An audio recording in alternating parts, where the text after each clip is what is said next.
Reproducción sexual.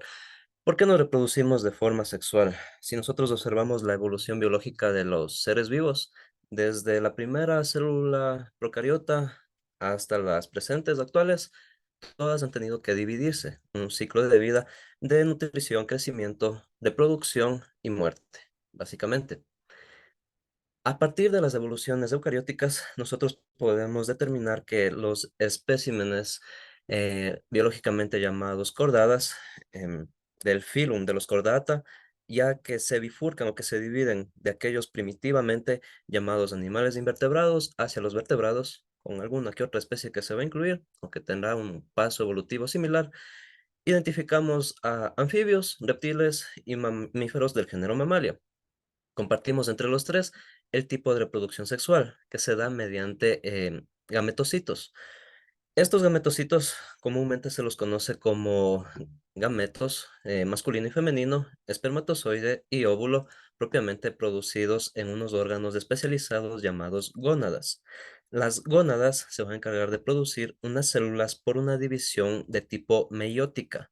Cuando nosotros mencionamos la división meiótica, es un proceso muy distinto a la división típica o mitótica que tienen las células de tipo diploide. Déjenme ver, creo que es en la clase 6 de biología. Sí, creo que han de haber aprendido la mitosis de las células. Este es un meme. Dividir o multiplicar, esa es la pregunta. Jeje. La mitosis se observa así. Cualquier célula somática de su cuerpo, llámese célula epitelial, muscular, ósea, neuronal, hepática, cualquiera, va a cumplir una división mitótica. Es decir, que la célula va a crecer, va a entrar en un proceso de profase donde que se van a alinear los cromosomas. Estos por parte de los centriolos serán llevados hacia cada uno de los polos en el ecuador, se van a duplicar las cromátidas y van a tener al final de la telofase dos células, una madre y una hija. Las dos van a tener la misma cantidad de cromosomas genéticamente idénticos. La madre y la hija son igualitas, no cambian. Ahora, ¿qué pasa en la meiosis? Y es como se producen los gametos.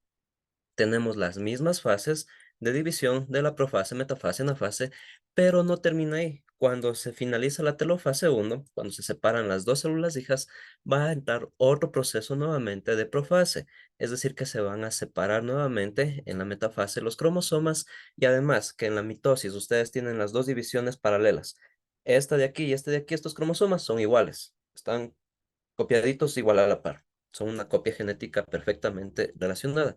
¿Qué pasa acá en la meiosis? Aquí no están iguales, no están paralelas, sino que se entrecruzan. Es decir, que lo que estaba acá arriba se lleva acá abajo y lo que estaba acá abajo se lleva acá arriba.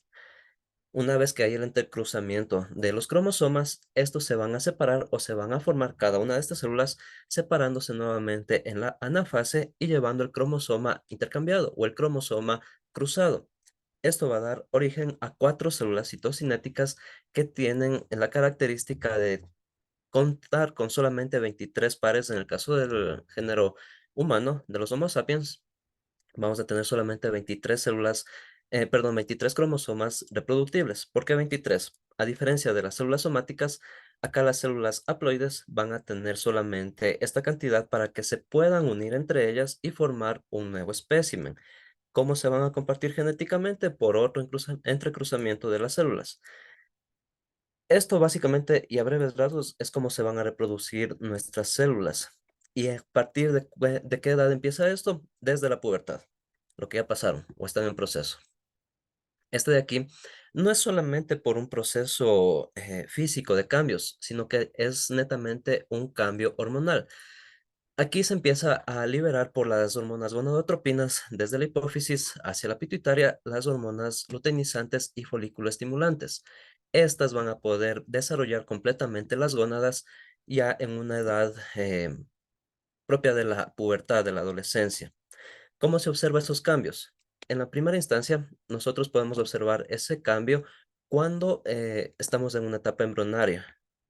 Desde la zona lumbar, a partir de la onceava o doceava semana, va a descender tanto los testículos en el caso del hombre y los ovarios se van a trasladar hacia las fosas ováricas, formándose en un caso por la presencia de testosterona, el pene o el cuerpo propiamente cavernoso y formar el género masculino, y en cambio en la mujer se retrae y va a formar el órgano clitoriano, dando también cabida al órgano vaginal. Eso en la etapa embrionaria, cuando son todavía unos fetos pequeños de 10 a 12 semanas aproximadamente, para que haya esos cambios. ¿Cómo se va a ver eso genéticamente? XX para las niñas, X y Y para los hombres. X y X tienen los 46 cromosomas completos con toda la secuencia de nucleótidos. En el caso de los hombres, el primero, el X, mantiene los 46 cromosomas y en el Y hay un pequeño acortamiento o menos cromosomas hábiles, por así decirlo.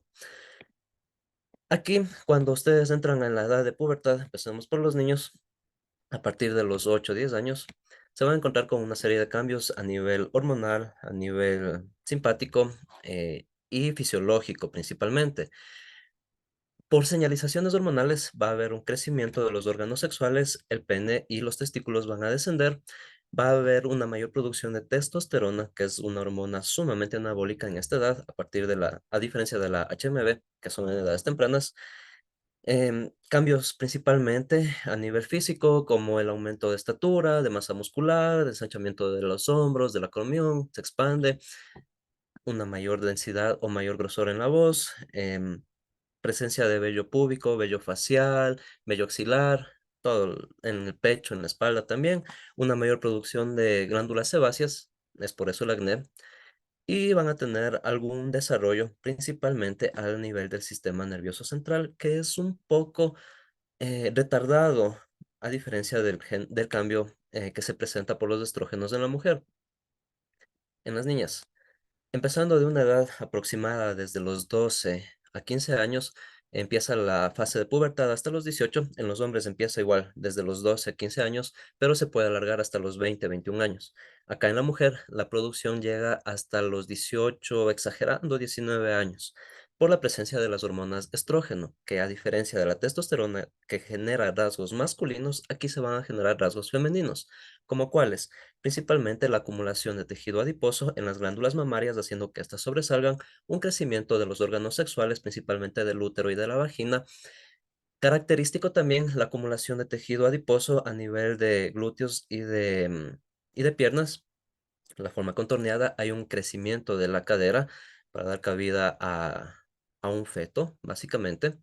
Tienen un mayor desarrollo del sistema nervioso central, a diferencia de que la testosterona, en el caso de los hombres, nos vuelve un poco testarudos, lo que saben decir las mamás, la edad del burro.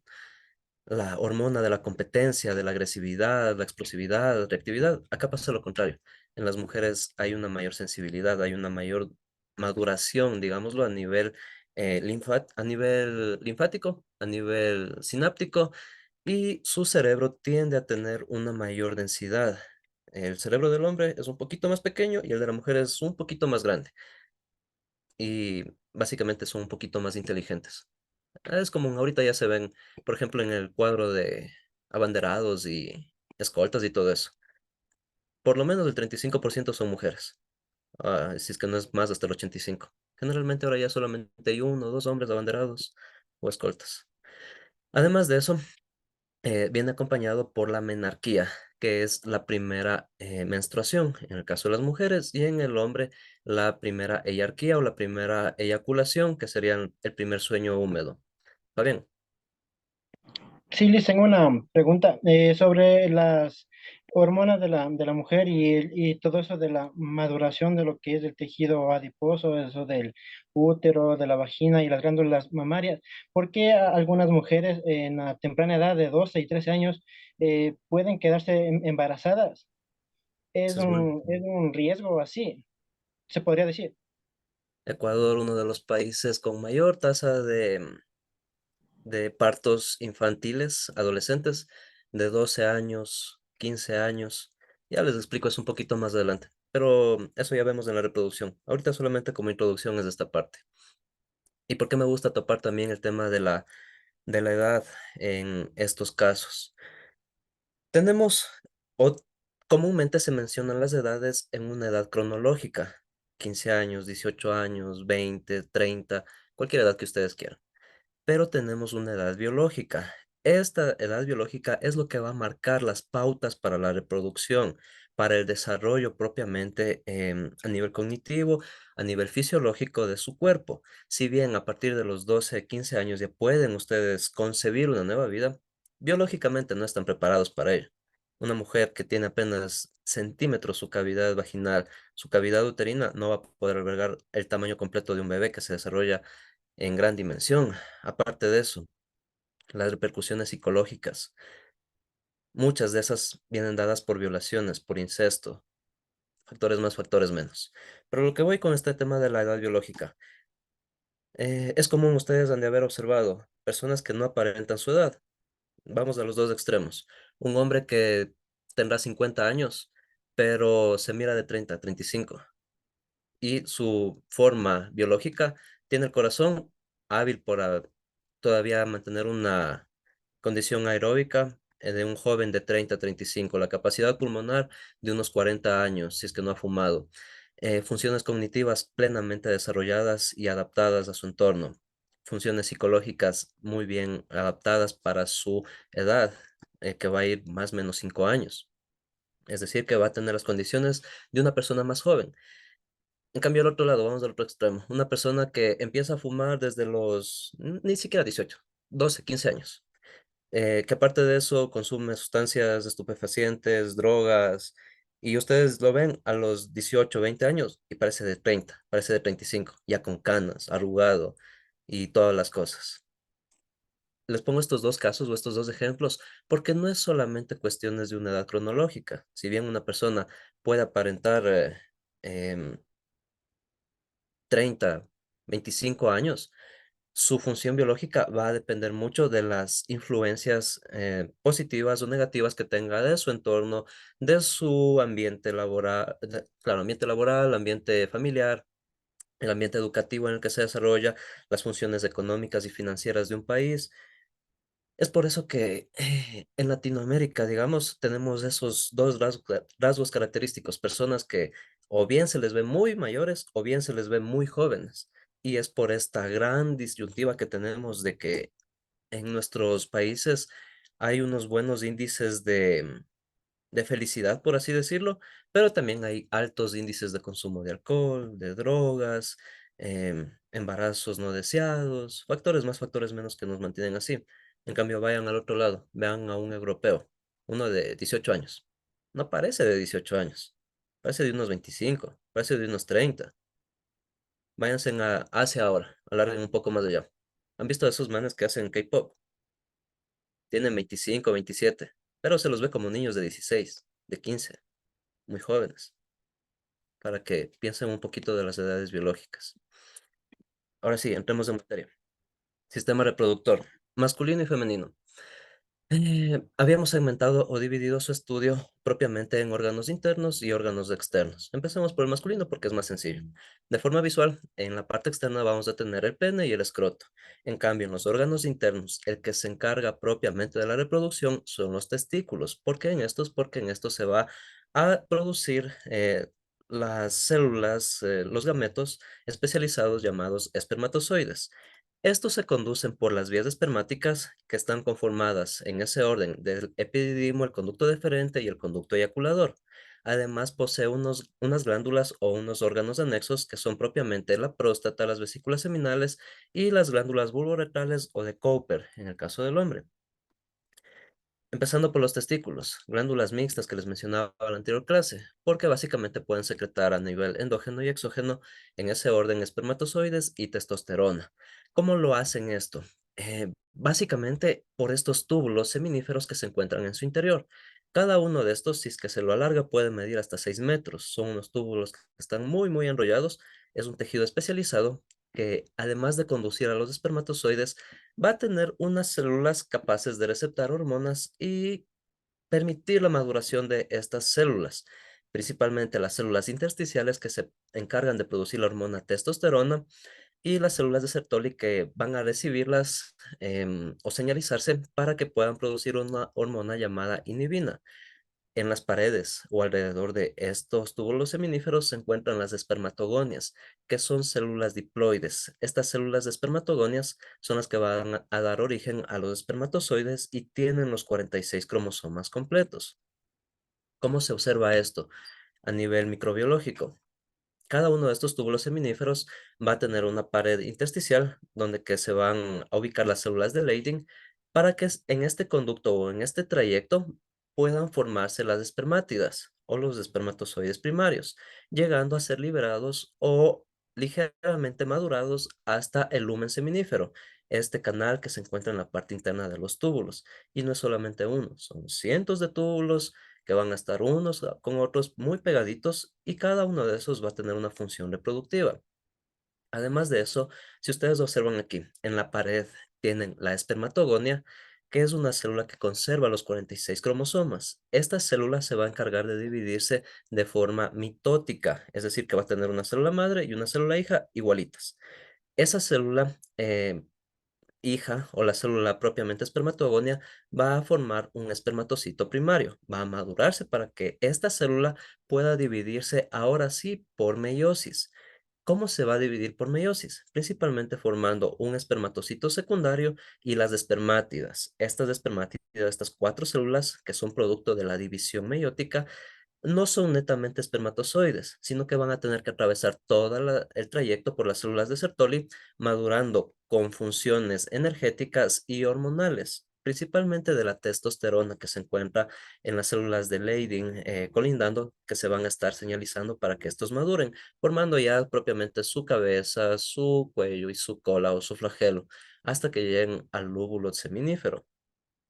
Ahora, las células de Leydig, si bien sintetizan testosterona, las células de Sertoli se van a encargar de secretar la hormona inhibina. ¿Por qué secretan esta hormona inhibina? Veamos aquí. De forma, en ese orden, ¿cómo se va a manejar el eje hormonal en el caso de los hombres?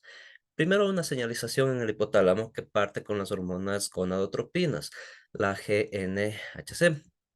Estas hormonas encargan de mandar una señal desde la corteza prefrontal hasta más abajito a la pituitaria, en la silla turca.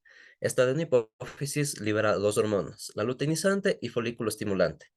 Estas células no se van a dirigir al páncreas, al hígado, al corazón, a los riñones, sino que únicamente hacia los testículos, propiamente cuando comienza la pubertad. Y en el caso de los hombres, de por vida hasta los 65 70 años aproximadamente.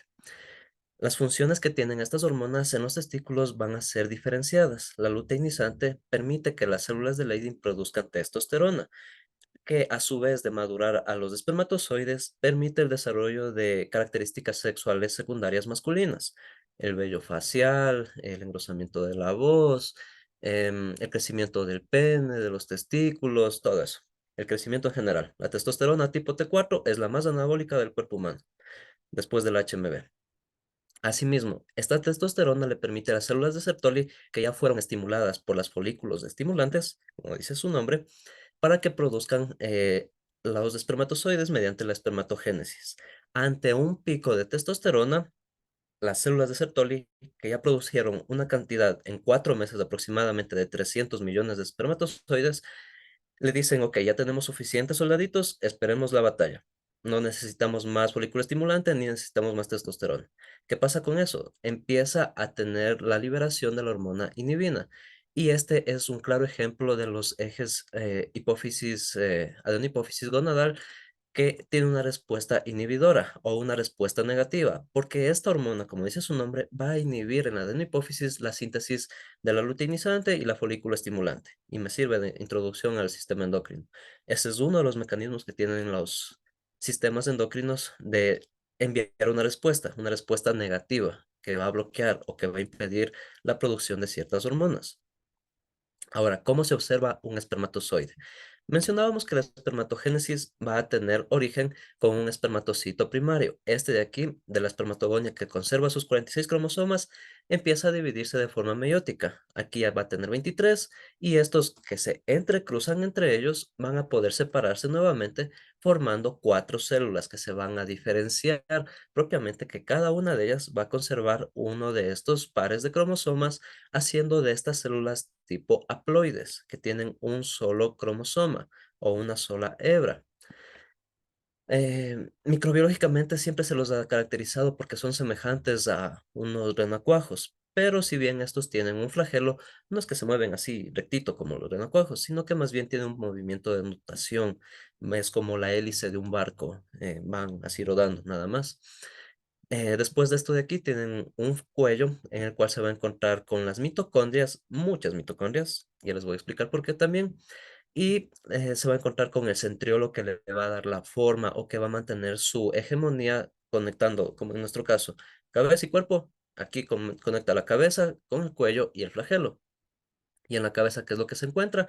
Principalmente las enzimas hialuronidasa y acrosina. En el acrosoma propiamente, en la punta de la cabeza, va a permitir de que estas enzimas puedan penetrar la capa coriónica del óvulo y se pueda introducir el óvulo dentro de el núcleo dentro del óvulo para que compartan su material genético. Igual eso ya les explico más adelantito. Ahora, hasta esa parte son propiamente las funciones que tienen las gónadas o el órgano reproductor, que en este caso son los testículos.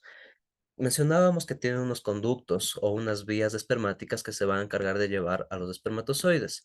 Primero nos vamos a encontrar con el epididimo, estos que se encuentran por la parte posterior de los testículos, tienen cabeza, tienen cuerpo, tienen cola, tienen la forma de un casco o de unos auriculares que les mencionaba, íntimamente relacionados por un tamaño aproximado de 4 o 5 centímetros, 2 milímetros de grosor. Va a tener principalmente la función de madurar a los espermatozoides desde la cabeza hasta el cuerpo y en la cola propiamente se van a coordinar los movimientos hacia los conductos deferentes. Y es ahí donde que les mencionaba que generalmente se toma la prueba de espermatozoides para mirar su estado mótil y funcional. No en la cabeza, no en el cuello o en el cuerpo, sino en la cola. Después de eso, nosotros nos encontramos con el conducto deferente. Este conducto o esta vía propiamente es un músculo liso, tiene la túnica muscular que se va a encargar de las contracciones para llevar a los espermatozoides hacia los conductos seminales para que puedan unirse con el producto seminal o con el semen propiamente dicho, mediante su capa más interna, que es una mucosa, les sirve para proteger a los espermatozoides de algunos agentes patógenos y mencionábamos que esta, como se introduce por la cavidad más profunda a nivel pélvico de forma ascendente, por detrás de los testículos, enrollando principalmente la vejiga, es por donde que se lo realiza el procedimiento quirúrgico de la vasectomía, que es una esterilización permanente, aunque también ya por ahí leí que hay una temporal o que tiene un switch, entre comillas, ¿no? Un switch para prendido y apagado cuando quieren o no quieren liberar espermatozoides. La medicina avanza. Como nos encontramos esta en la parte final, formando una ampolla más gruesa que conecta con el conducto eyaculador que tiene propiamente las vesículas seminales. Este de aquí, al conectar estos dos conjuntos, van a poder formar el verumontanum, que es propiamente el colículo seminal, para que se unan los espermatozoides con los productos seminales. Este de aquí tiene un diámetro más corto de 1,5 milímetros y unos 20 a 25 milímetros de largo, atravesando principalmente los canales prostáticos.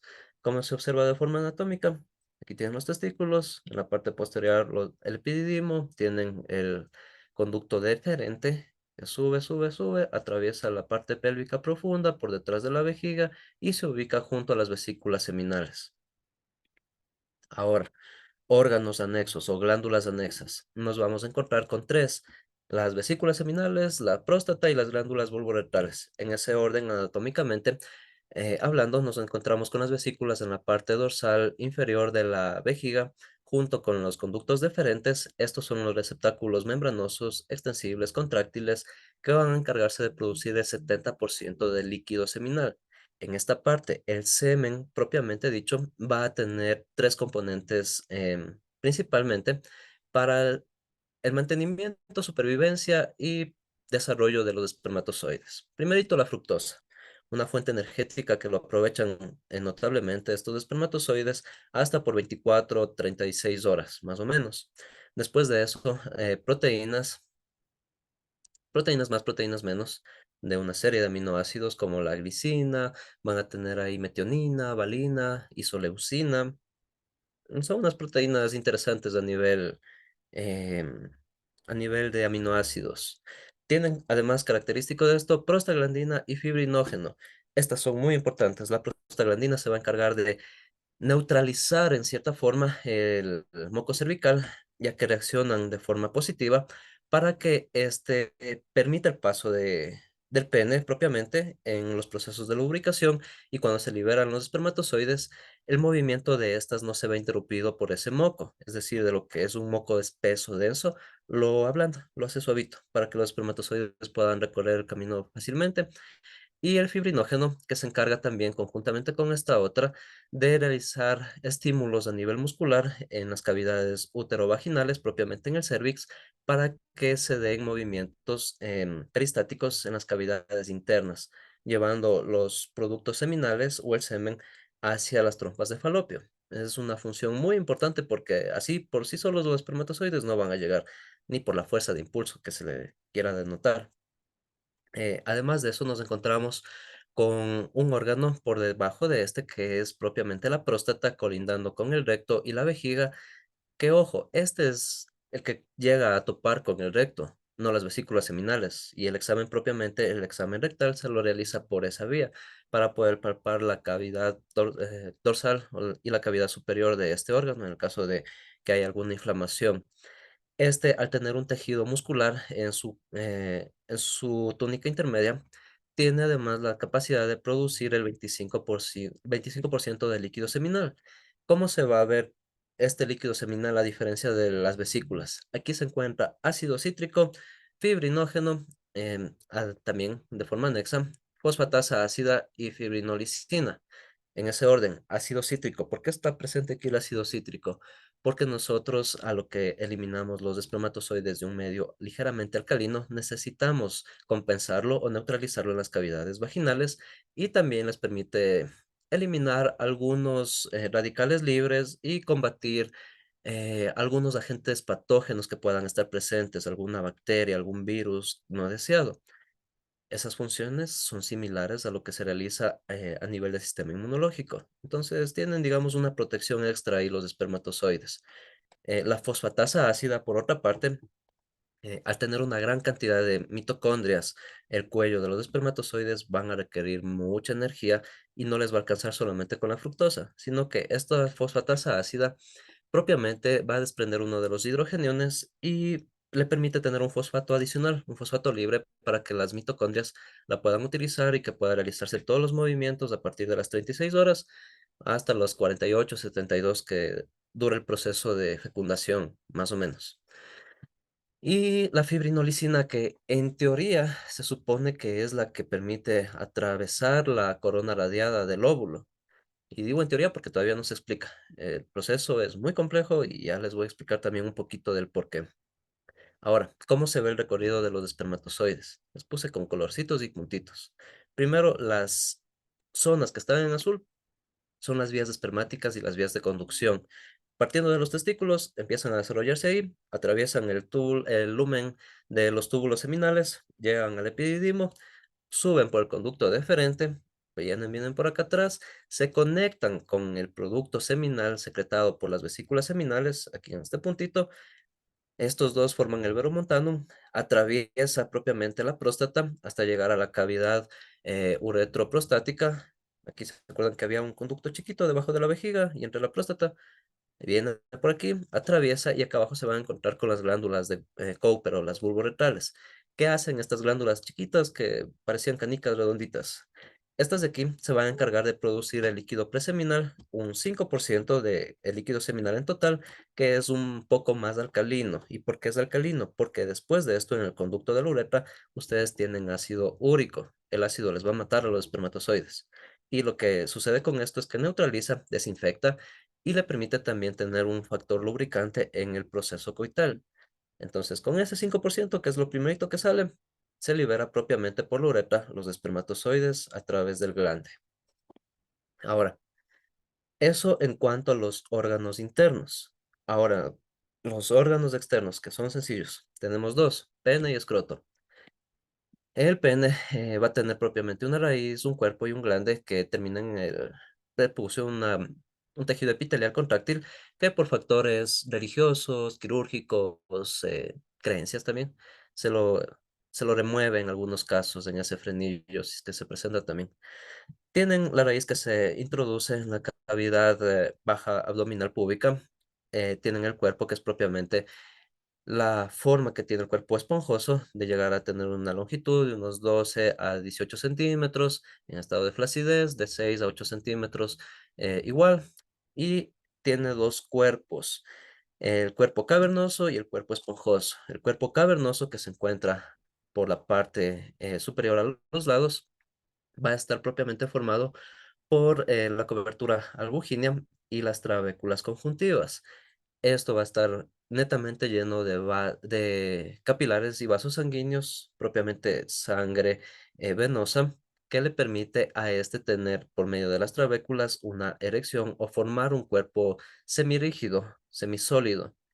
No es propiamente un hueso, no es un cartílago, pero tiene la dureza de uno. Es frágil y propenso a fracturas también por ese caso. Además de que la cobertura albuginea le permite tener cierta salud a nivel neural. Mencionábamos aquí principalmente el plexo pubogástrico, el pudendo también, que van a coordinar los movimientos parasimpáticos a través de la columna vertebral, principalmente en los pares nerviosos de la L1 y de la L2.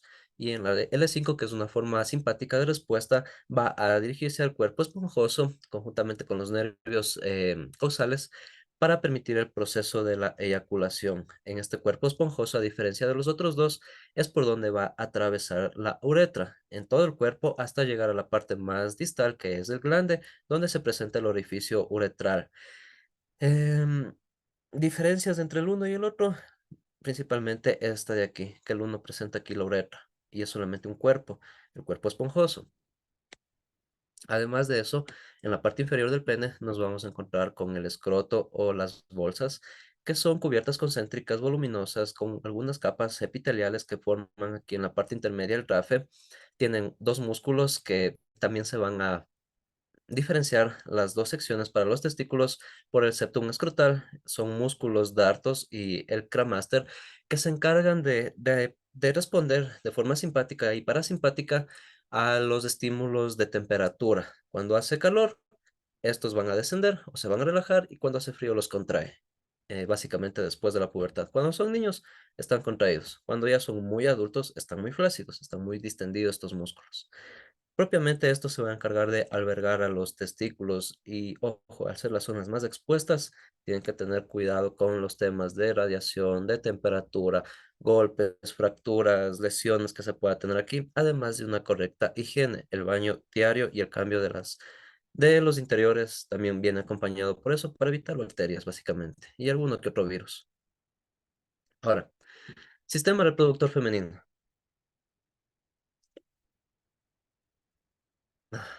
Este de aquí es más complejo.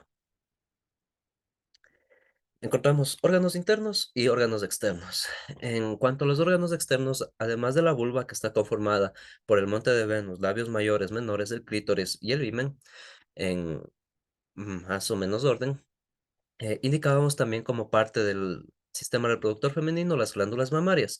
Estas que son propiamente formadas a partir de la pubertad, permitiendo la sobresaliente del pezón por la areola y también la acumulación de tejido graso, la formación de los lúbulos y de los conductos galactóforos.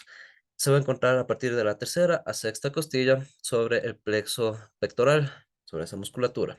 Pero funciones más a partir de la fecundación, ya que se va a encargar de producir leche. Ahora, en los órganos internos, el órgano reproductivo netamente serían los ovarios. El símil que se tiene de forma em, análoga con los testículos serían estos, ya que se van a encargar de reproducir los óvulos o las espermatogonias femeninas. Las espermatogonias, los ovocitos, las gónadas femeninas. Conjuntamente con esto se van a encontrar las trompas uterinas o trompas de falopio, que son una vía de conducción hacia el útero, en el cual se va a poder formar propiamente un feto gracias a las cavidades endometriales y propiamente la vagina que permite el paso de ese feto cuando ya está completamente maduro después de 40 semanas Y en el caso de que no haya un embarazo, permite el paso del producto menstrual, que sería el endometrio que se desprende conjuntamente con el óvulo. En ese orden, igual que en los testículos, comenzamos viendo aquí a los ovarios, ubicadas en las fosas ováricas, unidas principalmente por los ligamentos útero-ováricos, es decir, este ligamento que está más próximo aquí, este de aquí, que se conecta con el útero, es el ligamento ovárico, útero ovárico. Gladys, Dice, no sé si me puede dar permiso, lo que pasa es que se me presentó un inconveniente y tengo que salir. ¿Qué me puede dar permiso? claro, no hay problema. Gracias. Em, Otro ligamento, el tubo ovárico, que se va a encargar de unir los tubos o las trompas de falopio, y el limbo ovárico, que es íntimamente unido con las fibrillas de aquí, o las fimbrias. Em, Además de eso, nosotros indicábamos de que estos van a encargarse de producir de forma análoga como en los espermatozoides. Aquí vamos a tener unos folículos ováricos vesiculares o folículos de Graf o simplemente folículos. Estos de aquí propiamente tienen dos células especializadas llamadas tecas foliculares y un estrato granuloso que va a encargarse de forma similar que en los testículos de receptar las hormonas de tipo hipotalámicas para que se pueda producir los óvulos, que en cantidades va a diferir en el caso de los hombres. A partir de la primera menstruación o de la pubertad, las mujeres tienen únicamente 400.000 óvulos durante su vida fértil. Esto quiere decir que puede llegar a ser fértil o reproductiva teóricamente hasta los 50, 55 años aproximadamente. En el caso de los hombres, de por vida. Y principalmente porque a partir de los 25 a 35 años es la edad más fértil que tienen las mujeres o en edades biológicas en que está apta para poder albergar un cuerpo fetal en sus cavidades. ¿Cómo se observan estos ovarios? Básicamente los folículos primordiales se van a dividir o se van a segmentar propiamente por divisiones mitóticas, similar que, en los que las espermatogonias, formando el folículo primario. Este de aquí se va a encargar de madurar en dos tipos de ovocitos o de oocitos que serían secundarios ya divididos por procesos de división meiótica, formando el folículo de Graf. Este folículo de Graf se va a encargar de producir o de liberar al óvulo o al ovocito secundario para que pueda llegar a ser transportado por las trompas de falopio.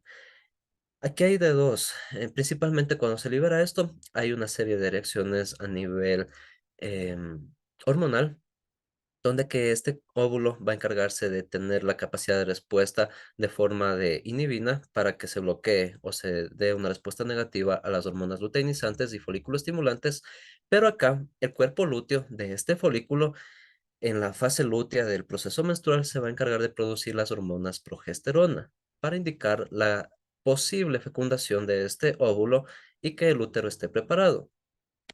De forma em, esquematizada las hormonas, la vemos así mismo. La gonadotrofina se encarga de señalizar en la adenohipófisis. Se libera luteinizante y folículo estimulante. Llegan hacia los ovarios, tenemos el proceso de la ovulación que va a principalmente producir el óvulo y el cuerpo lúteo y los folículos que se van a encargar de producir estrógeno. Aquí hay dos cosas importantes. Cuando el cuerpo lúteo se va desprendiendo, va siendo desechado y reabsorbido nuevamente por el ovario, se va a encargar de liberar progesterona de forma continua y de forma creciente durante 12 días hasta 2 días después, donde que se va a caer el endometrio formado en la cavidad uterina. ¿Y cómo se observa esto? Principalmente en esta fase posterior, en la fase secretora o posovulatoria, o la fase lútea, que puede durar hasta 14 días después de la ovulación. Cuando se libera el óvulo, tenemos nosotros un proceso, propiamente un pico de estrógenos que van a permitir inhibir la función que tienen las luteinizantes y la folícula estimulante.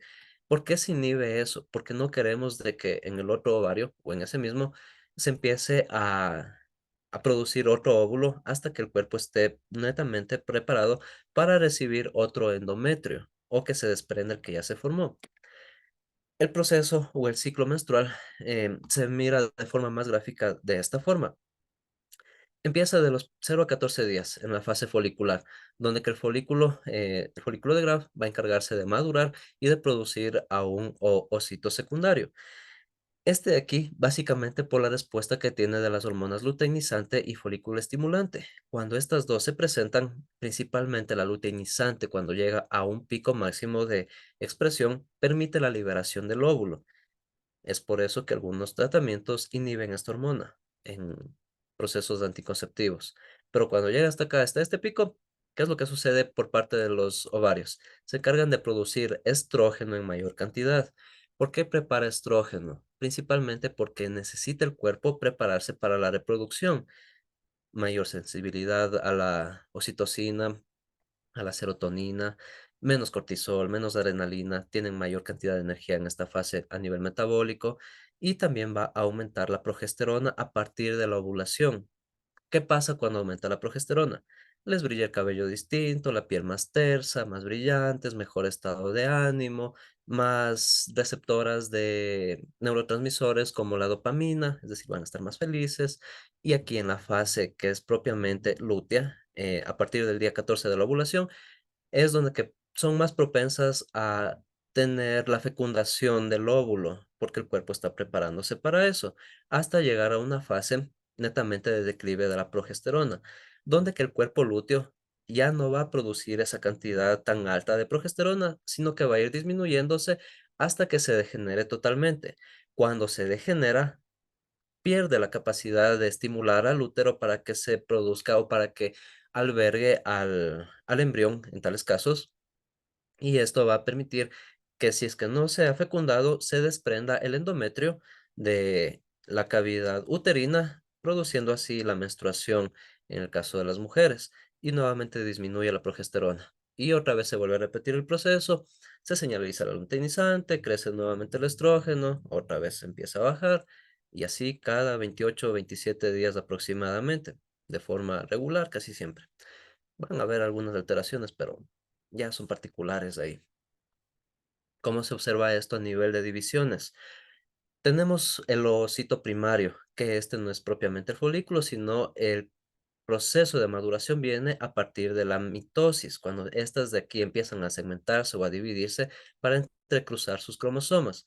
Tenemos por una parte el cuerpo polar que va a estar, digámoslo, en reserva o va a estar en stand-by, que se va a poder dividir propiamente en o dos cuerpos polares que van a formar nuevamente un ovocito primario, y estos propiamente van a poder liberar o desprender solamente un óvulo maduro o un ovocito que va a ser fecundado. Este óvulo madurado se lo observa así microbiológicamente, no es solamente una esferita que tiene aquí el núcleo y los cromosomas. Tiene una estructura más compleja que en el caso de los espermatozoides, cabeza, cuello y flagelo, pero acá no. Acá tenemos una zona radiada que netamente se cree que es la que se encarga de seleccionar al espermatozoide. No es el que llega primero, el más rápido o el más fuerte o el que nadó mejor. Aproximadamente de cada 300 millones de espermatozoides que se liberan, de esos 100.000 van a poder sobrevivir hasta el tercer día o cuarto día. De esos 100.000, 3 van a poder llegar a la zona radiada. Entonces, hagan matemáticas. Aparte de eso, esta corona radiada es muy selectiva, no permite que cualquier espermatozoide entre. Puede haber llegado uno antes que otro, o uno que esté más fuerte, pero no va a poder atravesarlo. De forma biológica, y la naturaleza es tan sabia, permite que el mejor de los espécimes, por selección natural, pueda atravesar la zona radiada hacia la zona pelúcida. Y aquí es donde que empieza la verdadera batalla química o hormonal para que pueda fecundarse. Y tiene un citoplasma y el núcleo, donde que se va a encontrar ahí los cromosomas. Entonces, todos los que estamos aquí presentes no fuimos el espermatozoide más rápido o el más fuerte, sino el mejor adaptado biológicamente para poder estar vivos, en teoría. ¿Cómo se ve el ciclo menstrual de una mujer regular? A partir de la menstruación, cuenten ustedes, 14 días hasta la próxima ovulación. Después de eso tiene de 3 a 5 o 7 días, dependiendo de la edad. em, sí, básicamente de la edad. Cuando son fértiles de 3 a 5 días. Y después de eso, cuentan asimismo 7 días más para la próxima menstruación. Esto es válido para mujeres que tienen el proceso o la regla de tipo regular, porque pueden también alterarse por factores hormonales, principalmente por el estrógeno, em, medicamentos farmacológicos a nivel de enfermedades como el hipotiroidismo, algún quiste, tratamientos varios que pueden presentarse, pero generalmente así se observa. Y lo que es más fácil hoy en día, tienen aquí en el teléfono la aplicación del calendario. Si es que alguna vez cogen el teléfono de alguna chica y encuentran un calendario, no es un calendario normal de fechas, sino es este calendario que se lo maneja básicamente. Ustedes también instalen, es fácil y es útil. Ahora, lo que les mencionaba, si no hay embarazo, ¿qué procede? El flujo menstrual, básicamente el desprendimiento del endometrio que se formó. Todos los 14 días que el cuerpo estuvo ahí maquinando un nuevo tejido para albergar a una vida, se desprende. Decliva nuevamente la progesterona y se va a producir nuevamente luteinizante y folículo estimulante para que se libere otro óvulo posiblemente a fecundar. Eso en el proceso de que no hay un embarazo. ¿Qué pasa cuando hay un embarazo? Cuando finalmente se fecundó ese óvulo. Netamente, a partir de la blástula, el embrión empieza a señalizar y formar la hormona gonadotrofina coriónica. Esta de aquí es una forma análoga que tiene el cuerpo de decirle a la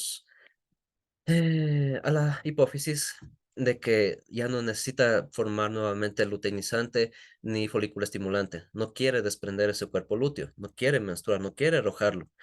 Y lo que le señaliza a los ovarios es para que continúe produciendo estrógeno y progesterona, porque a nivel metabólico estas van a tener un papel fundamental en la fecundación para que se desarrolle la vida, aumentando el tamaño de las glándulas mamarias, mayor acumulación de tejido adiposo, el cambio metabólico es muy drástico, la expansión del útero, de las paredes musculares, van a tener un ascenso de los órganos de los gástricos y los urinarios. También tienen ahí una amplitud de los huesos coxales. Esta de aquí es la que señaliza principalmente que hay vida y va a haber un cambio hormonal muy drástico por 40 semanas aproximadamente. Y es la que se mide en los test de embarazo, en el caso de que se presenten los test en las pruebas rapiditas de orina. Aunque la más efectiva, la de sangre, porque siempre hay un factor de error. Esto de aquí compete netamente a las fases y los procesos y las funciones que tienen los ovarios, el órgano reproductor femenino. Ahora, así como en el caso de los hombres teníamos nosotros unos conductos o unas vías espermáticas, aquí tenemos un conducto que se lo conoce como las trompas de falopio.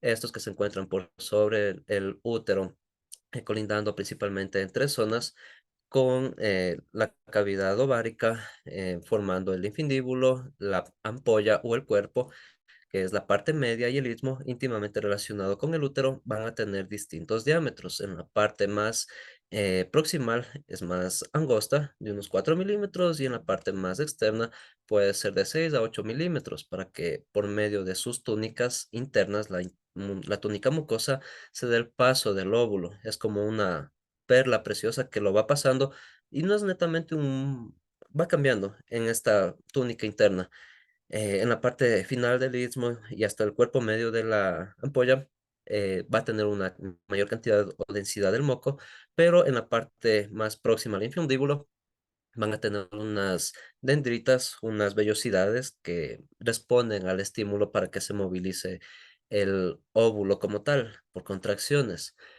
Le permite movilizarse desde acá hacia la parte de acá arribita. Y aquí es donde que se va a fecundar básicamente en la ampolla.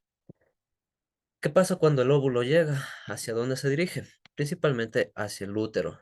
En esta cavidad que tiene forma de un cono, de un domo, tiene tres zonas, el domo o la cabeza, tiene dos cuerpos, dos cuellos y el cérvix de la parte final que va a permitir el paso hacia la cavidad vaginal.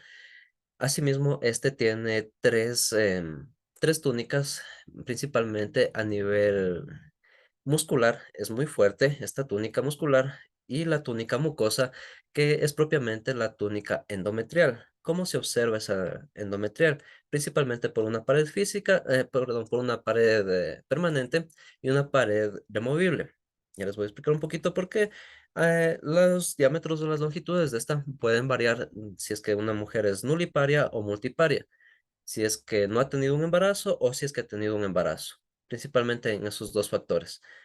Cuando no tienen un embarazo puede ser unos 6 o 7 centímetros de largo, pero ya con el embarazo va a crecer a 7 u 8 centímetros hasta los siguientes partos. ¿Cómo se ve la túnica interna del útero? En esta parte endometrial, la pared interna que tienen en el endometrio se va a formar principalmente una túnica adicional o una túnica extra que va a tener como respuesta ante la hormona progesterona. Esta capa funcional, como observan ustedes, parten básicamente de una capa basal y las arterias que vienen desde la arteria vulvovaginal, la arteria ovárico-vaginal y uterina, formando la arteria uterina propiamente, le permiten el paso y el crecimiento de estos vasos sanguíneos hasta la pared más externa, que va a crecer durante 14 días. En función de esto, las hormonas que se producen por la glándula endometrial, si es que el óvulo ha sido fecundado, la hormona coriónica señaliza aquí y se va a formar una membrana que es propiamente la bolsa embrionaria, o la que va a dar albergue al feto. En funciones más, funciones menos, este también se va a encargar de producir o señalizar el paso de las arterias aórticas y la vena cava inferior para que se nutra ese feto o ese embrión en desarrollo. Eso en la capa interna, en la capa endometrial, por dentro. Característico también, uno de los factores a nivel de salud e higiene en, en muchas mujeres durante el proceso menstrual. Si tienen muchos mareos, un dolor intenso, dolor de cabeza y el flujo sanguíneo es más abundante, generalmente puede ser clasificado, y eso lo tiene que realizar un ginecólogo, obviamente un buen ginecólogo con buen ojo, señaliza o puede ser un principio de endometriosis, que es propiamente la función de crear el endometrio externo, pero de forma muy grande o muy exagerada, por así decirlo. Puede trasladarse esa endometriosis hacia las trompas de falopio, hacia los ovarios, inclusive puede migrar hacia el corazón. ¿Y qué es lo que pasa con ese endometrio? Fija o forma una membrana extra que lo que lo fusiona íntimamente a los ovarios con las trompas de falopio, que es lo más común, o en las trompas también, impidiendo el paso de los óvulos. Una de las causas de infertilidad es esa enfermedad, que hoy en día en algunos países, como en España, ya está siendo tema de debate para declararlo como incapacitante laboral, para pedir la baja por ese problema. Sí han de haber tenido compañeras que por los dolores menstruales tienen un gran dolor, valga la redundancia, y incapacita, como dice su nombre. Puede ser principios de endometriosis. No es que solamente con un analgésico, con ibuprofeno, con algún diclofenaco ya les pasa y ya, sino que ya si es que es recurrente, si es que es muy profundo el dolor, es preferible hacerse un chequeo de principios de endometriosis. Eso como parte de salud e higiene femenina. Propiamente debajo del útero, que es esa cavidad que alberga al endometrio y al feto, si es que se ha fecundado, nos vamos a encontrar con conjuntamente unido por parte del cérvix, la capa inferior o por la parte inferior del útero a la vagina. Esta de aquí tiene las funciones reproductivas en cuanto a que recepta al pene en el proceso coital y también permite el paso del flujo menstrual, la salida del bebé cuando ya pasan las 40 semanas se va a expandir porque tiene una túnica muscular, además de una túnica mucosa, que está en funciones, más funciones menos, se encarga de mantener el pH balanceado. Permite también tener cierta microbiota funcional dentro de esta, impidiéndoles las infecciones de otros tipos de patógenos. Y esta de aquí va a tener una respuesta principalmente por algunas hormonas, tanto masculinas como femeninas, como la progesterona en el proceso reproductivo. Es una cavidad que puede tener unos 6 a 8 centímetros de largo y de diámetro, no, perdón, de 8 a 12 centímetros de largo y de ancho de 6 a 8 centímetros aproximadamente. Y como es una capa, tiene una capa, una túnica muscular, también es contráctil. Va a responder por estímulos tanto simpáticos como parasimpáticos en el proceso reproductivo. Ahora, esos son órganos internos, todos los que vimos. Estos de aquí tienen ovarios en la fosa ovárica, tienen las trompas de falopio, tienen el útero. eh, por acá abajo estaría propiamente la vejiga. Tienen la vagina y tienen por aquí en la parte externa la vulva. La vulva está formada principalmente por el monte de Venus, que es una porción prominente superior de tejido adiposo que colinda y forma parte o da lugar a los labios mayores, que se encuentran en la parte externa. Estos de aquí son propiamente responsables de receptar las funciones reproductivas en el coito, permitiendo que haya un aplanamiento y va a tener unas funciones más que ya les explico. Por dentro de esto se encuentran los labios menores y van a tener en ese orden, desde la parte de arriba, el clítoris, el meatro urenal, que es propiamente el orificio de la uretra. Tienen por debajo el orificio vaginal, donde que se puede encontrar también una función membranosa que es el himen, una membrana semilunar que permite el paso de la primera menstruación y que generalmente ahí es cuando se desprende, en otras que puede ser porosa, otras que puede ser flexible, por prácticas deportivas, por andar en bicicleta, montar caballo, jugar fútbol, se puede desprender fácilmente esa membrana. Eso de la época de sus abuelitos que decían que es la muestra de virginidad, ya es de otra época. Eso no le paro en bola. Ahora, en la parte de las glándulas mamarias, ¿qué función cumplen o qué función tienen? Principalmente de producir el tejido o sí, es un tejido lácteo, propiamente la leche materna, para que el feto, una vez que salga, pueda alimentarse, pueda nutrirse. Este de aquí, de forma externa, ustedes se van a encontrar con la areola y el pezón, que va a estar sobresaliendo y se puede abrir para dar paso a los conductos galactóforos.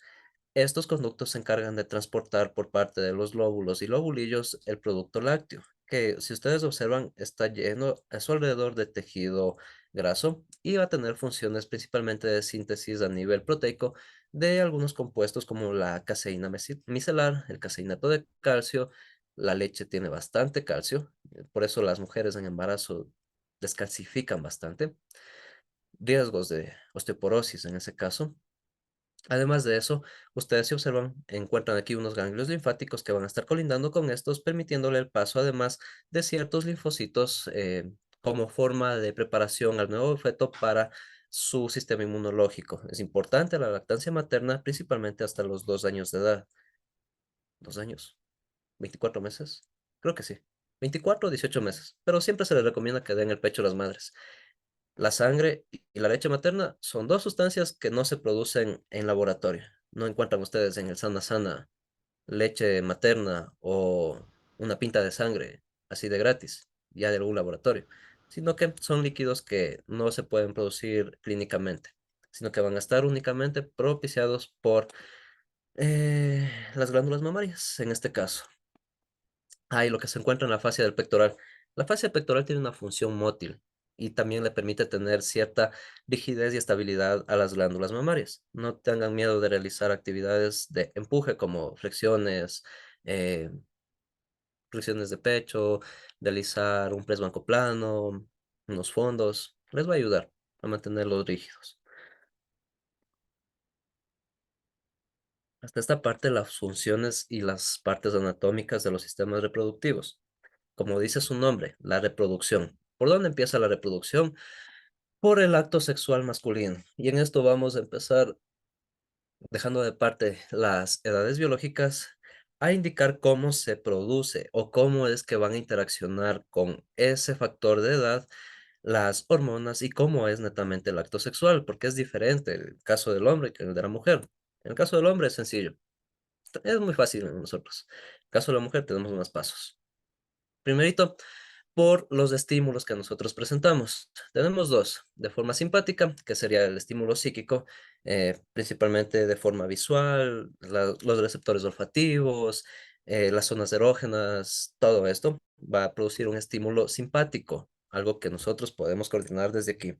Pero también tenemos un estímulo de tipo parasimpático por parte de los nervios pudendo y del plexo sacro.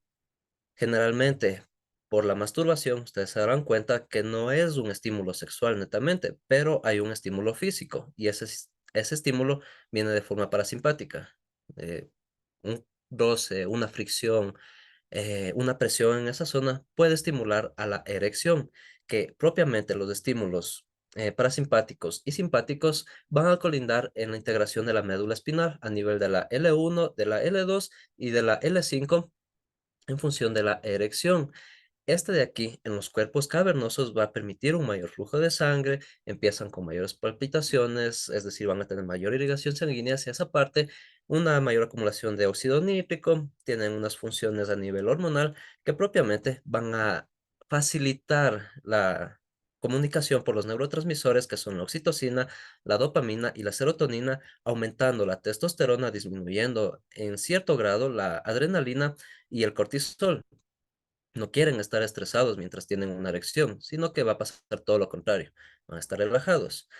A su vez, después de la erección van a encontrarse con un proceso que es la lubricación. Aquí van a haber contracciones de los de los plexos simpáticos a nivel del hipogástrico y de los pelvianos. El suelo pélvico como tal va a tener unas funciones musculares porque si ustedes recuerdan, los conductos deferentes tienen una musculatura lisa que van a encargarse de llevar los espermatozoides listos para la batalla, listos para poder ser eliminados por el producto seminal. Además de eso, tienen la contracción del conducto deferente, que ya les dije, y de la ampolla para que se empiece a producir o se empiece a liberar el producto espermático o el semen. En estas dos funciones, también cabe redundar que las glándulas vulvoretales, las glándulas de Cooper, se encargan de producir el líquido preseminal como una función, además de profiláctica a nivel de la uretra, sino también como una función estimulante en la cavidad vaginal y también como humectante, permitiendo el paso sin mayor fricción. Pasa esto de erección a lubricación hasta llegar al proceso neto de la eyaculación que va por parte de una contracción muscular por parte de los nervios pudendos y del plexo sacro, que si bien son parasimpáticos, estos van a estar estimulados por los músculos pelvianos y por los nervios que se encuentran en el plexo simpático del hipogástrico. Es decir, que la respuesta de eyaculación o de liberación de los espermatozoides viene desde acá, una respuesta simpática que el cerebro va a tener por las respuestas de los estímulos parasimpáticos desde la parte baja. Desde aquí es donde se controla la eyaculación, en un proceso llamado orgasmo. ¿Qué pasa en el orgasmo?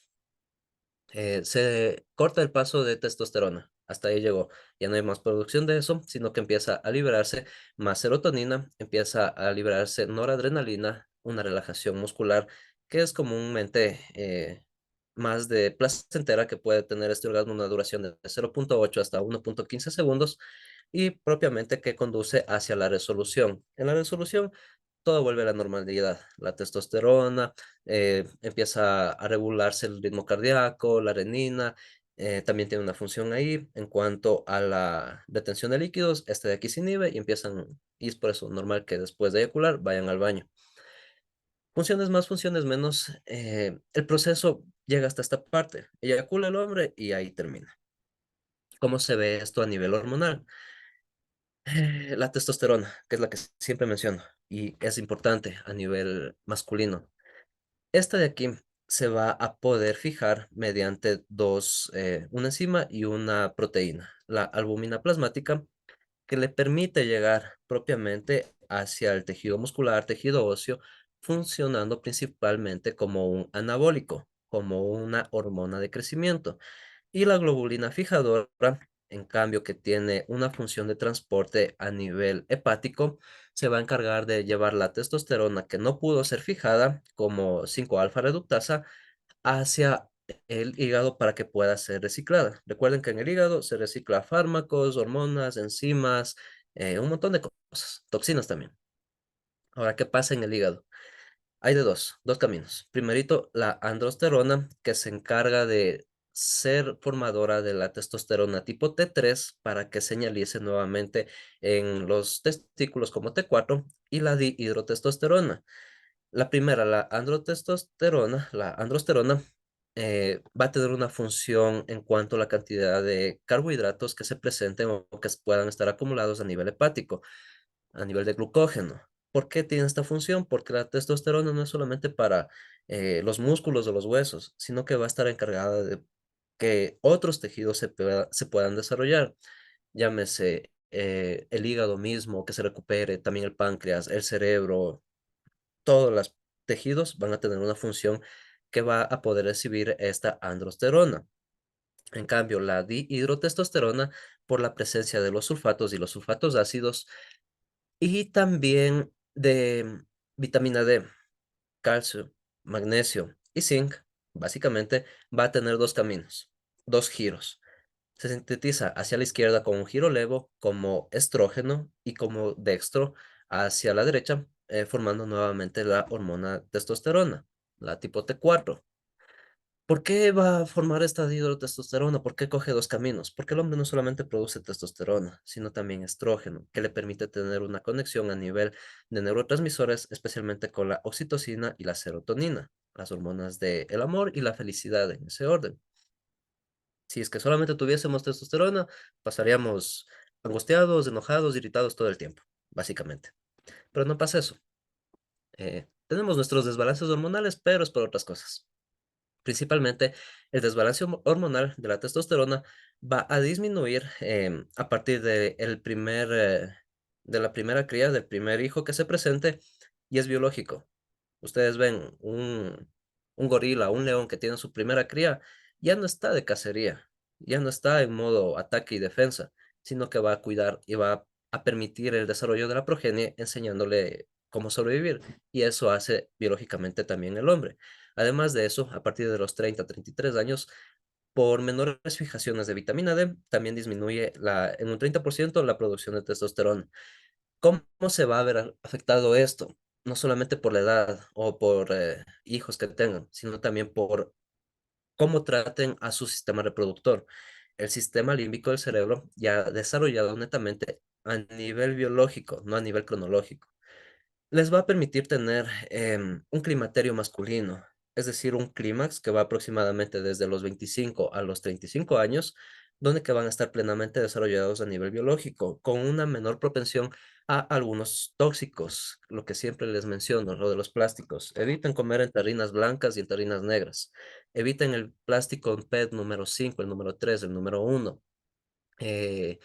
Los compuestos parabénicos que se encuentran en el shampoo, en algunos jabones, en acondicionadores y todo el material de limpieza. Eviten los aluminatos de los desodorantes. No consuman alcohol, no consuman nicotina, no porque sea sano, sino que porque el alcohol principalmente destruye la testosterona, básicamente. No se sintetiza. Nicotina, también una función tóxica. Eviten el plomo, el mercurio en grandes cantidades. Principalmente a nivel tóxico, el plomo tipo número 8 y número 6 y el mercurio número 14. Las personas que trabajan en minería saben de cuál hablo, pero aquí no creo. Funciones más, funciones menos, cuiden su sistema límbico a nivel simpático, a nivel psicológico. Mantengan una buena salud sexual. Mantengan no un estímulo instantáneo de TikTok o de redes sociales. Conozcan personas de forma presencial, no solamente por una pantalla. Eso básicamente para mantener un buen acto sexual y que puedan proteger sus hormonas, la testosterona que sería la más preciada. Como ven, los hombres es sencillo. Erección, lubricación, eyaculación y ahí termina. Ahora aquí con las mujeres. Esto es más complejo. Primero por la estimulación. Las mujeres no responden de forma parasimpática. Si bien hay zonas erógenas que pueden formar una miotonía, un enrojecimiento, ese sería el primer paso, un estímulo en las zonas físicas susceptibles a una respuesta simpática. Es decir, que por parte de estimulación, aquí todo se coordina en el cerebro. Hay una respuesta hormonal y una respuesta psicológica, principalmente porque se presenta un aplanamiento y adelgazamiento de los labios menores para que se dé acto o se dé paso al propio coito. Además, hay una tumefacción mamaria, es decir, una ligera erección de los pezones y el enrojecimiento papular que es característico. Las zonas que tienen mayor cantidad de capilares están ahí precisamente. Después de eso pasa a la fase de maceta. Hay una miotomía generalizada, mayor palpitación, el ritmo cardíaco aumenta, ligera sudoración, enrojecimiento de algunas partes. A nivel de neurotransmisores, oxitocina y serotonina están a tope, dopamina también. Alegres, contentas y enamoradas, básicamente. Después de eso, el clítoris está más tumefacto, es decir, que va a tener una erección, que sería el órgano análogo a las cavidades cavernosas que presenta el pene. Aquí es donde que empiezan las respuestas parasimpáticas. Aquí hay más de 4.000 terminaciones nerviosas. En el pene solamente hay 2.000. Y en este órgano se va a encargar de liberar por parte de las glándulas vulvovaginales o las glándulas de Bartoli la lubricación, permitiendo una mayor acumulación de moco en las cavidades vaginales.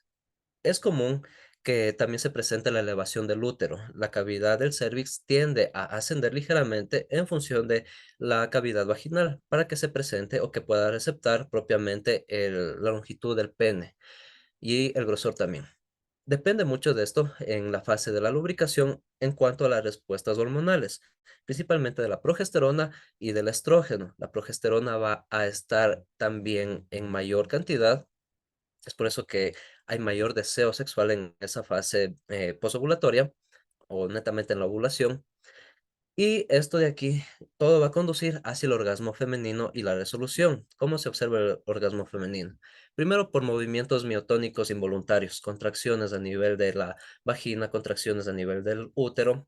Van a tener una contracción también involuntaria por los órganos que colindan, principalmente con el recto, que puede ser pulsante cada 0,8 segundos. También una distensión involuntaria en el caso de la uretra. A veces sí, a veces no, depende.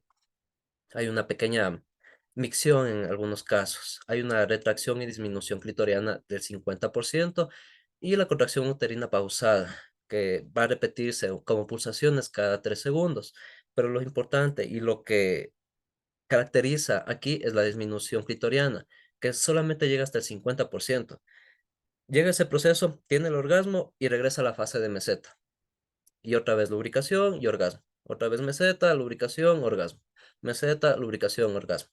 Esto en cuanto a las funciones de estimulación tanto simpáticas como parasimpáticas. A diferencia del hombre, en el orgasmo que dura apenas de 0,8 a 1,15 segundos, en el de la mujer se puede extender por sobre los 3 o 5 segundos y además más de una vez. Son multiorgásmicas. Pueden alcanzar el orgasmo por varias vías, no solamente por el coito, sino también por estimulaciones en zonas erógenas, por estimulaciones simpáticas, y esto puede permitirse una y otra vez en cuanto la estimulación esté presente. A nivel hormonal, ¿cómo se observa esto? Si bien las producciones estrogénicas hasta la infancia son constantes, el beta-estradiol, que es la hormona propiamente estrogénica que se presenta a partir de la pubertad, permite que se desarrollen ciertos caracteres sexuales femeninos, como la acumulación de grasa subcutánea. A diferencia del hombre, que por funciones de estrógeno también acumula grasa, esta no es subcutánea, sino es visceral, que es más peligrosa, es más grave. A nivel de piel, se ven marcados y venosos y todo lo que quieran, pero a nivel orgánico van a tener las funciones de acumular la grasa, principalmente porque el colesterol es el origen o es la raíz que se presenta como un recurso primordial para producir tanto estrógeno como testosterona. A diferencia de el hombre, la mujer va a acumular más grasa a nivel epitelial o subcutáneo, más fácil de oxidar inclusive, porque esta de aquí le permite producir estrógeno. Además de eso, tiene otras funciones como protección, una fuente de reserva energética para el feto, la forma de las curvas de los glúteos y de las piernas, a función de las glándulas mamarias, va a estar siempre colindando con esas zonas por debajo de la piel. Pero también a nivel de progesterona va a haber una preparación en el caso de la gestación para que se recepte hacia un feto, hacia un embrión ya fecundado, propiamente dicho. Va a haber una producción de tejido láctico, o sea, de leche, y lo que es característico, cuando hay una gran cantidad de progesterona, y las mujeres me han de dar la razón cuando tienen esta de aquí, hay una reabsorción de sodio y de cloro y de agua por parte de los túbulos distales. Se sienten más hinchadas a veces en el proceso menstrual. Y es por eso, por las dos hormonas, estrógeno y progesterona. El cuerpo biológicamente está preparado para tener este acto sexual a partir de los 12 años, pero biológicamente las mujeres alcanzan una mayor madurez. Generalmente siempre se dice eso, de que las mujeres maduran más rápido que los hombres y tiene una función biológica. Pero algo que quiero ser muy claro y enfático aquí, señores, caballeros, hombres, cuando una mujer dice que no, es no. La estimulación, recuerden que es psicológica. Y si es que no les da permiso, no busquen neurodepresores, alcohol o algún estimulante como éxtasis. Si es que una mujer les dice que no, no recurran a insistir. Eso ya se llama acoso o violación. Y en el caso también de las mujeres, señoritas, conózcanse, exploren. La masturbación no es solamente masculina, es un derecho para todas las personas, hombre o mujer, o como se caractericen. Conozcan sus fases de maceta, de lubricación, cómo es su orgasmo. Exploren su cuerpo para que no terminen con uno y con otro, que no le ponga ganas al frutifantástico. Lo dejo ahí. Conózcanse, básicamente. Y hombres, respeten a las mujeres. Está en la ley de los hombres. Capítulo número 2. Ahora, acto sexual. ¿Qué pasó después del acto sexual? Hay una fecundación. Deseada o no deseada, pero hay fecundación. Depende de la edad, depende del contexto, funciones más, funciones menos. Se realiza aquí en el cuello de la trompa de falopio. No acá al principio, no acá al final, sino en la parte intermedia. Es donde que se van a encontrar óvulo y espermatozoide. Este proceso es complicado a nivel fisiológico, tiene varios pasos. Traté de resumirlos en los más simples, empezando por la penetración de la corona radiada. ¿Cómo se observa esto? Recuerden que los espermatozoides tienen hialuronidasa.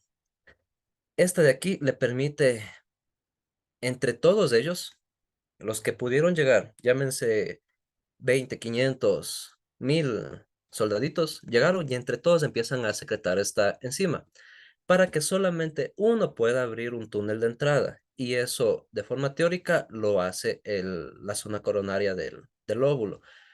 Ella se va a encargar de seleccionar al mejor espécimen. No hay más. De los que estén alrededor, solamente ella sabe quién permite el paso. Hay un reconocimiento, una adhesión de esta de aquí.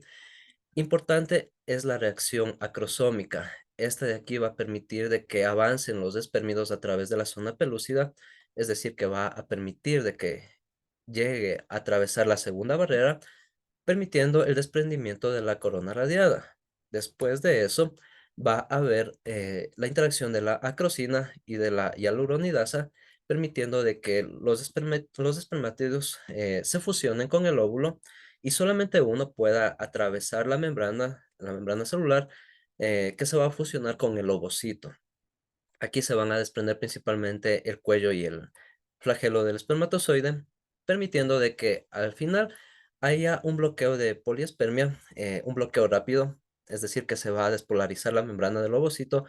Ya pasó uno, no va a permitir que entren dos regularmente.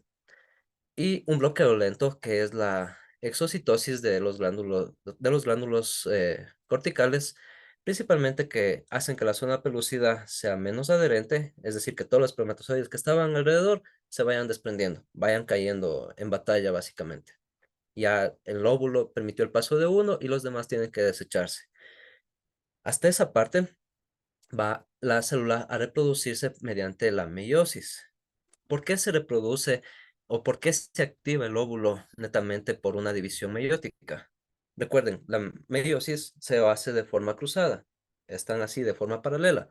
Los cromosomas del óvulo y los cromosomas del espermatozoide van a permitir que se junten 23 de aquí, 23 de acá, estos se vuelvan a entrecruzar y ahora sí, una vez que están entrecruzados, que compartieron información del padre y de la madre, básicamente van a poder seguir dividiéndose en las fases de simagia y anfimixis por divisiones mitóticas, es decir, de lo que era una sola célula que ya está completa con 46 cromosomas, se van a dividir en 2, en 4, en 6, en 12, en 16, 32, 136, etcétera, etcétera, de forma mitótica. Propiamente, este sería el embrión que ya se fecunda. Consideraciones del embrión. Generalmente, este proceso ocurre a partir del tercer o cuarto día en la penetración de la corona radiada y el embrión como tal va a llegar hasta el quinto o el octavo día como un embrión hacia el útero, llegando a tener en la cavidad uterina hasta las 10 semanas, una división de mórula, blástula y todo lo demás que van a formar al feto hasta la semana número 10 en teoría, que se consideraría como un embrión. ¿Qué pasa en ese desarrollo? En ese desarrollo embrionario, lo que les mencionaba, la gonadotrofina coriónica se va a encargar de permitir la estimulación de estrógenos y progesterona para que se siga madurando a nivel hormonal. Durante 40 semanas pasa esto. Llegan hasta aquí, hasta los 30 días. 30 días, 4 semanas, sí. 4 semanas hay un pico de hormona gonadotrofina, de hormona coriónica. Después de eso empieza un declive hasta aproximadamente la semana número 16, cuando el estrógeno va subiendo conjuntamente con la progesterona. En esta fase de aquí es donde que se determina el género de el niño, si es que es hombre, si es que es mujer. Después de eso, los estrógenos permiten que se vaya adaptando la bolsa o el líquido amniótico para que el bebé pueda desarrollarse, para que pueda mantenerse vivo, conjuntamente con la progesterona, aumentando el crecimiento y la acumulación de tejido adiposo como una reserva energética que puede ir aproximadamente de 3.500 hasta 800, 750 kilocalorías. No es el típico dicho que dicen que están comiendo por dos y coman todo lo que puedan, sino que es paulatino. Va creciendo ahí el apetito y la forma en que se van alimentando. Si no, luego todo ese tejido adiposo queda acumulado y bueno, toca oxidarlo básicamente. ¿Qué sucede también a nivel de glándulas mamarias? Los estrógenos señalizan preparándolas a estas para que se produzcan los tejidos lácticos, los lóbulos empiezan a entrar en acción, formando principalmente la leche materna, hasta que el pezón pueda abrirse. Generalmente ocurre después de la semana número 40, a veces 2 semanas antes, a veces 2 semanas después, dependiendo si es que ya hay un previo embarazo o no. La progesterona, en cambio, se va a encargar de revestir el endometrio durante la gestación, formando propiamente la placenta, esta bolsita que se encuentra enrollando al bebé. Se lo ve grande ahí, pero a nivel microbiológico, si lo quieren ver protegidos, se forma una rama de tipo ascendente en la placenta, que viene a ser propiamente una función aórtica con varios vasos, varios capilares a nivel de las venas maternales y uterinas que van a colindar por medio del cordón umbilical, formando una vascularización y una ramificación arterial para que se nutra al infante. Esto de aquí, principalmente por la señalización de el lactógeno placentario, de la somatotropina coriónica. Aquí van a tener el crecimiento de la vena aórtica por las arterias umbilicales, em, principalmente para que ésta pueda alimentar al embrión, al feto, y la vena umbilical, en cambio, llevándola hacia la cava inferior y a la cava superior para que se pueda reciclar los productos de desecho, básicamente. Eso en cuanto a la fecundación. Si es que no queremos fecundar un óvulo, hay varios métodos anticonceptivos. Les he puesto un cuadro de resumen donde que están todos los más conocidos y otros no tan conocidos como la esponja o los espermicidas. El ritmo no les recomiendo, porque siempre hay un margen de error del 10 al 20%. Además de eso, que no es nada seguro en cuanto a la protección en contra de las enfermedades de transmisión sexual, siempre y cuando tengan una pareja estable y monógama, etcétera, etcétera. Todo lo que tiene que ver con la fidelidad y esas cosas. Los más conocidos, las pastillas anticonceptivas de forma teórica, y digo teórica porque el consumo de esta nunca se aplica, tiene un porcentaje de falla de hasta el 3%, es decir, que 3 de cada 100 mujeres pueden quedar embarazadas tomando píldoras anticonceptivas. ¿Y por qué lo digo de forma teórica? Porque en las indicaciones que les mandan en planificación familiar y todo lo que tiene que ver con el método anticonceptivo, les dicen que tienen que tomarse la pastilla todos los días, a la misma hora, todos los meses. Pero no pasa eso. Un día se olvidaron de tomar, otro día se tomaron en el desayuno, otro en el almuerzo, y así. Entonces, ahí es cuando disminuye la eficiencia de estos métodos hasta un 10 o 15%. De lo que eran 3 mujeres que podían quedar embarazadas, ahora quedan 10 o 15 de cada 100. Y es por eso que va a fallar esta píldora. Otros como los parches tienen una función similar, casi siempre por la liberación de levoestrógeno. A nivel de métodos de barrera, lo más común y lo más utilizado es el condón masculino o el preservativo. El condón femenino también se utiliza, no está tan popularizado, pero va a tener sus funciones.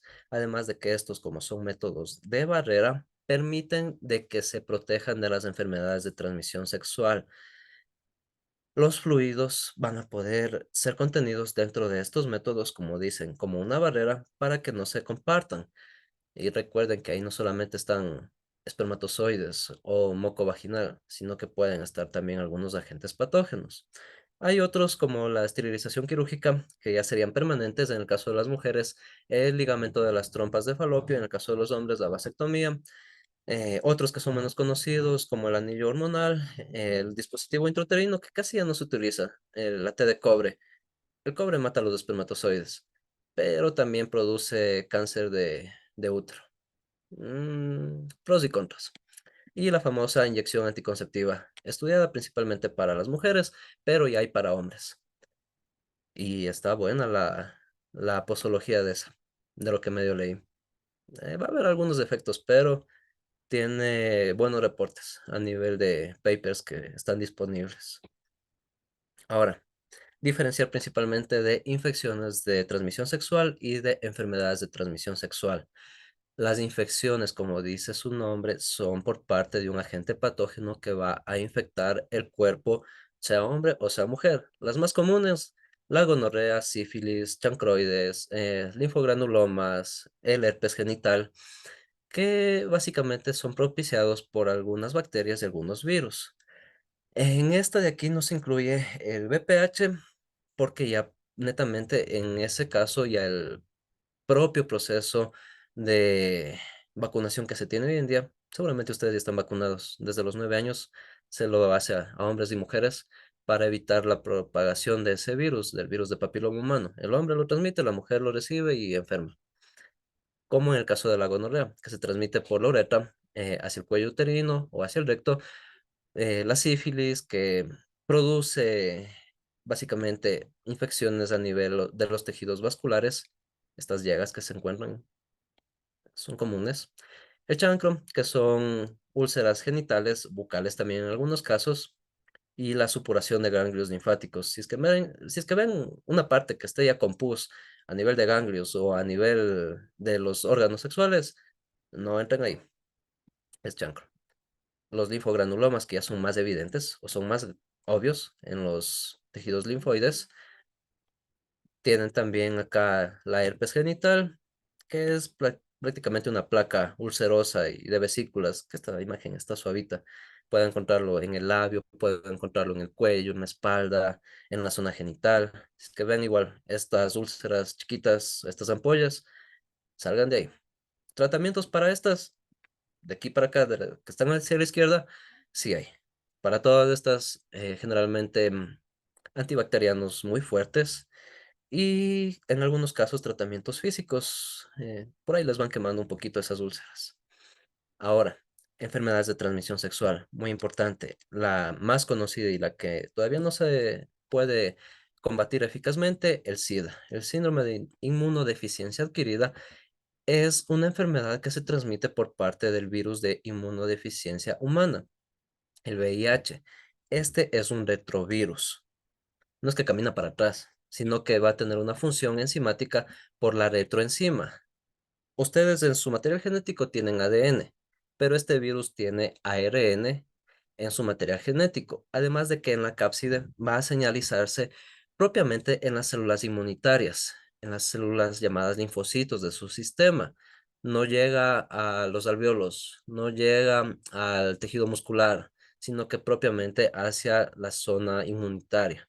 Se señaliza, entra el material genético y de forma regresiva la enzima le permite que el ARN, como es una sola hebra, una sola hélice de ADN, forme una forma paralela y que se inserte en el material genético de ustedes o del ser humano. ¿Qué pasa cuando se inserta en el material genético humano? Esta bacteria va a poder replicar su material genético en todas las otras células del sistema inmunológico, disminuyendo su capacidad de defensa contra otras infecciones. Eso es característico de esta enfermedad que puede tardar años en presentarse, 5, 10, 15 años, hasta mostrar síntomas, pérdida de peso, tos seca, cambios de humor drásticos, funciones metabólicas disminuidas. Principalmente se caracteriza porque disminuye notoriamente las barreras de defensa o de inmunodeficiencia, infecciones a nivel principalmente respiratorio. Por ahí algunas bacterias de Streptococcus también pueden causar infecciones graves. Y si es que ustedes tienen en cuenta de que el 80% de sus bacterias, de sus células inmunitarias ya están infectadas por el VIH, no van a poder atacar a las otras que están atacando o que están infectando su cuerpo. Entonces, la muerte por SIDA generalmente no es por el SIDA, sino por una tos, por una tuberculosis, una hepatitis C, alguna cosa, cualquier otra infección bacteriana o vírica que va a ser 100% eficaz o 100% efectiva en contra del sistema inmunitario.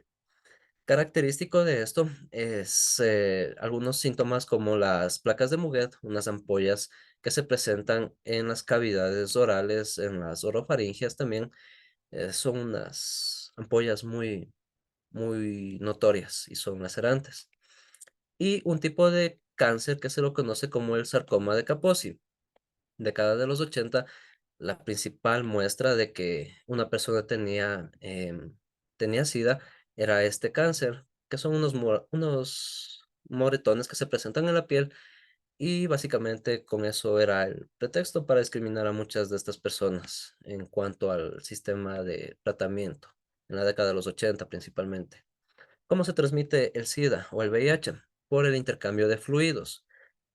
Aquí hay que ser enfáticos. No es que por saliva o por el soplo que le salió el airecito y ya se contagiaron, sino que va a ser por fluido sanguíneo y por fluidos sexuales. Ahí es donde que se alberga este virus, básicamente.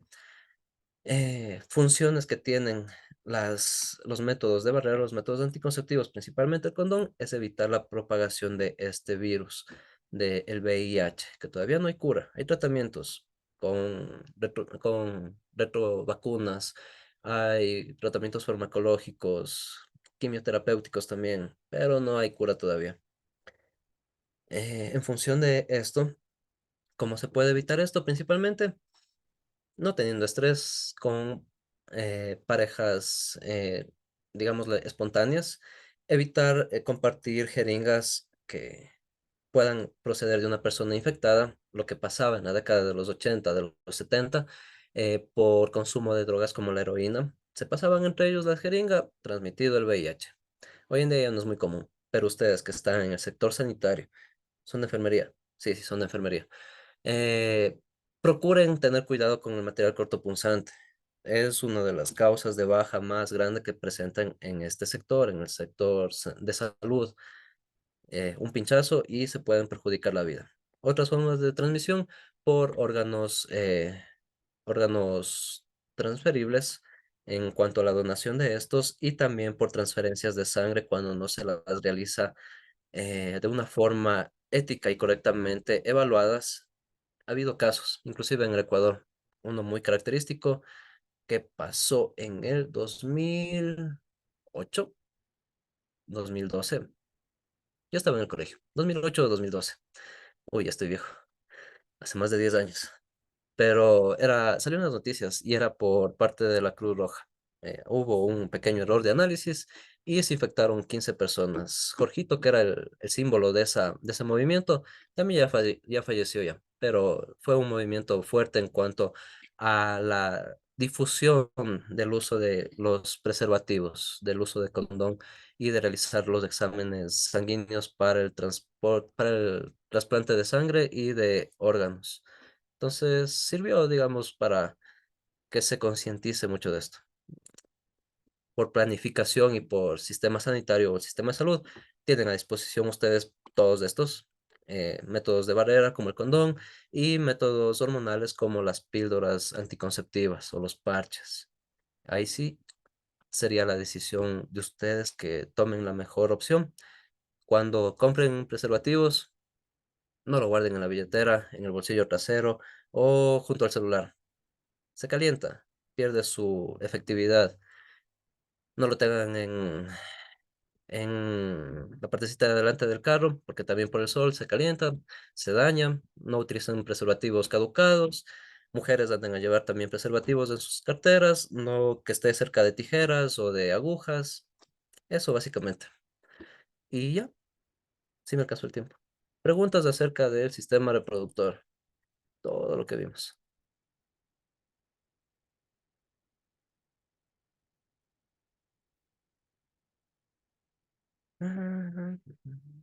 Y tengo una pregunta. Si en el caso de una mujer que está embarazada con VIH-Sida, ¿puede pasarle al bebé? Ujú. Uno de los fluidos sanguíneos fluye, madre e hijo. Igual la hepatitis, igual la sífilis. Ujú. Sí es transmisible, madre e hijo.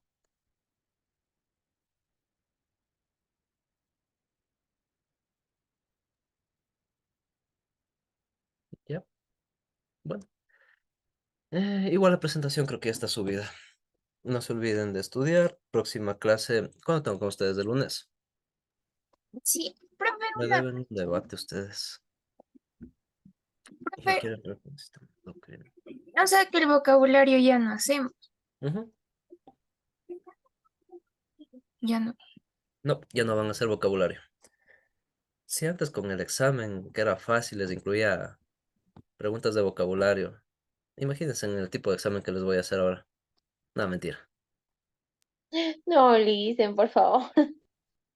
El otro día hice la prueba con los de veterinaria en la plataforma, haciéndoles las preguntitas, las típicas de verdadero o falso, opción múltiple, complete y todo eso.